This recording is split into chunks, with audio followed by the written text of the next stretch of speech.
Welcome back. So just a moment ago, we were talking about the proliferation of social networks, and let's be honest, it is a struggle to escape the constant onslaught of information and notifications and distractions bombarding us every single day with these mobile phones. It's like we're surrounded by a never-ending sea of noise, from electronic devices buzzing to blaring music in restaurants, for that matter. And I do think that all of this has affected the way we take in information. Multiple studies have suggested that digital technology has actually shortened our attention spans. And I wonder if this is a trade-off that is worth it, Janice. I worry about that one. I work with young people all the time, and I see something actually that you talked about, Father Raymond. Demand for instant gratification, shorter attention spans. Chat GPT 4 is upon us.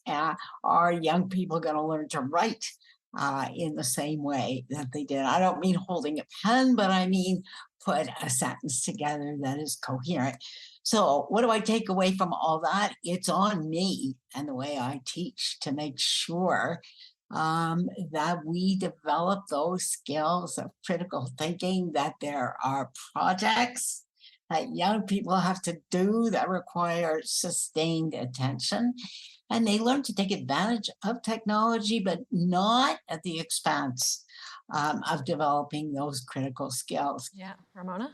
I couldn't agree more. And I think maybe when you're working with young people and in the classroom, you're seeing this. You're seeing the attention span, but it's also the world that we're moving into. I mean, I would argue when it comes to video games, the skills that they're gathering are the skills that they're going to need in the world, in their fields. Like, this is just the way the world is moving. And a lot of it is critical thinking and problem solving and teamwork. As someone in the classroom, how do you perceive the difference between people absorbing information in person versus online, say on Zoom? Well, I think that human interaction is key. You can see what people's facial expressions, you can make a connection. So it's much superior to be together. Obviously, you can reach people all over the world, and there's a value to that. Look, my life, especially my commentator life, I couldn't do it without the internet. I donate to Wikipedia because I use it. I use the internet all the time. You donate to Wikipedia? Yes, most people don't. I'm one of the whatever 1% because I use it. It's useful for some facts. But you also need to think. And if I'm going to offer some thinking, I have to at some point stop surfing, shut it down, and think. And I would say, to the spirituality point, I thank you for bringing it up, you can't pray if you're online. That's a bold thing. You can get good Bible studies, commentaries. There's a lot of stuff online that's very helpful for the spiritual life, but you have to have time where you can think, and that takes the discipline that Janice says of shutting things off. Moses wrote in his assignment, if you're getting your information online, John, you have to be able to separate the wheat from the misinformation and disinformation. I mean, that obviously has made it so much more difficult to do online versus, say, in a library where you're flipping through dusty pages of old encyclopedias. Well, I'm not sure on the surface that it has. I mean, remember Cicero said there's nothing so foolish, but some philosopher has said it, right? And when I went to grad school before the internet, there were a lot of silly books on the shelves of the library. But it's Marshall McLuhan's insight about how you absorb information, including one of his famous stories, and I'm pretty sure I'll get the saints wrong, but I think it was Augustine and Saint Jerome, where Augustine saw Jerome reading without speaking aloud, and he was stunned that you could do such a thing.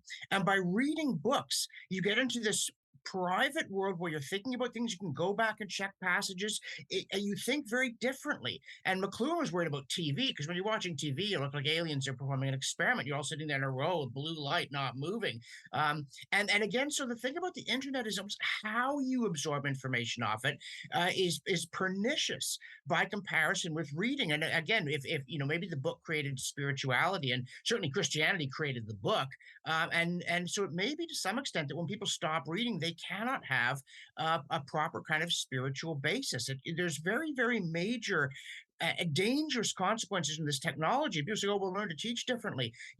it doesn't always work this way. And I would just like to add, I also donate to Wikipedia. I use Wikipedia a whole lot. It is on the whole pretty reliable. And again, you got to have the character to give back a little. So yes, I do actually give to Wikipedia once a year. But I do distinctly remember in undergrad a professor going on and changing the Wikipedia page because he knew half the class would go on it. And sure Very enough, clever professor. wrong information. Clever. Charles, Yeah. final word You to have to check it, obviously. Yeah. Yes. I am concerned a lot about misinformation. We've seen how some people, and there's been a lot of studies that say that if you say a lie over and over and over again, people will believe it.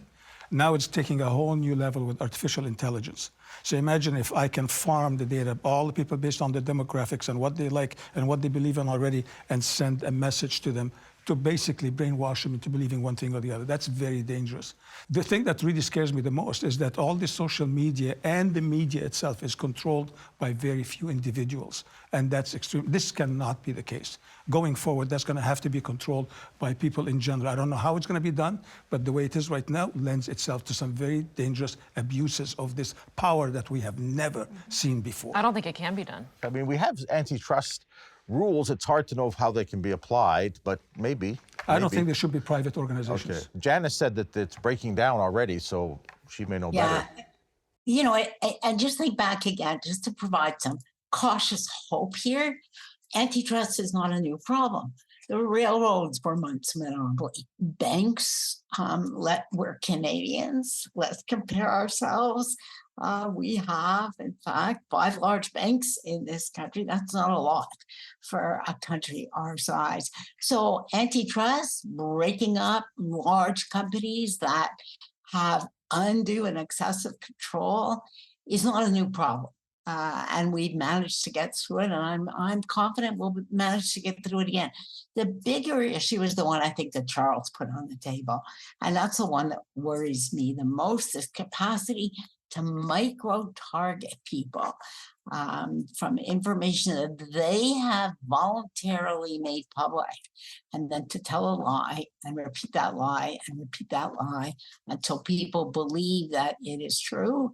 I think all of us would admit that we are at a moment in our society right now where democracies are at risk, are going through very, very painful period in our history because the reach of this kind of media has exceeded our capacity to regulate it. And that just is a real challenge. All right, we are up against a break. There's more on the other side.